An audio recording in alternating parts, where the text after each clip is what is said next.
الكبدة بالطريقة دي ليها طعم تاني خالص بجد، هتحبوه وهتعتمدوا الطريقة دي. هتجيبي معلقة كبيرة من السمنة البلدي مع شوية حلوين من الزيت، هتنزلي بالقوانص والقلوب فقط، سيبي بقى الكبدة للآخر.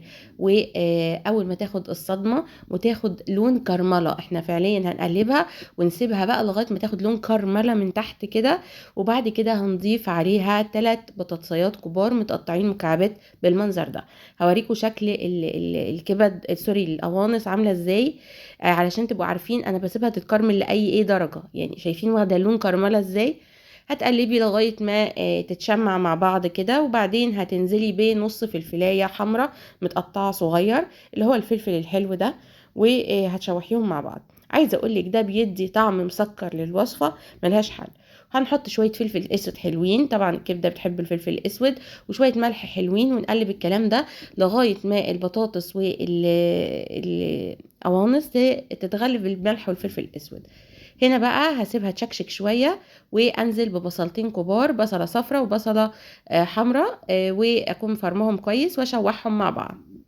اول ما البصل يتسبك معايا هتعرفي من الريحه، وهتعرفي من لون الماده الدهنيه نفسه انه هي ايه، زي ما انتم شايفين كده. هنزل بقى بكوبايه من الشوربه، هسيبها بقى تشكشك مع بعض لغايه ما البطاطس تقريبا تستوي.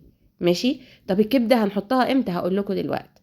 شايفين تقريبا خلاص السائل جف، مفيش غير الدهون، حتى الدهون لونها كده عشان البصل وعشان الماده النشويه اللي في البطاطس هي اللي عامله كده. هنزل بقى بالكبد على جنب كده، بعد ما احط كل حاجه في الطاسه في الجنب التاني. اسيبها تاخد صدمتها علشان ما تنزلش زفاره. اول ما تاخد برضو نفس لون الكرمله اقلبها، واحط الكميه اللي بعدها، وهكذا. تمام لغايه ما اخلص الكميه كلها واقلبهم كلهم مع بعض كده.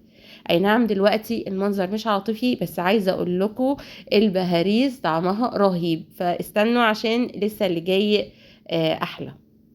دلوقتي بقى هحط شوية من عصير الليمون، تقريبا عصير ليمونة كاملة، لو الليمون مش بينزل عصير قوي يبقى ليمونة ونص.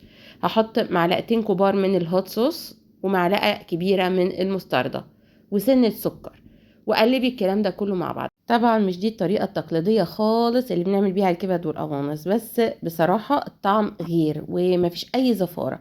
هتقلبي كده، وبعدين بقى تنزلي بشوية مية تاني او شوربة حسب المتوفر عندك، وتسيبيها بقى تشكشك زي ما انتوا شايفين كده.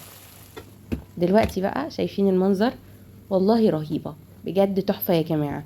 مع شوية رز بقى باللسان عصفور او رز ابيض، انا عملت رز باللسان عصفور بيبقى مفلفل وحلو كده.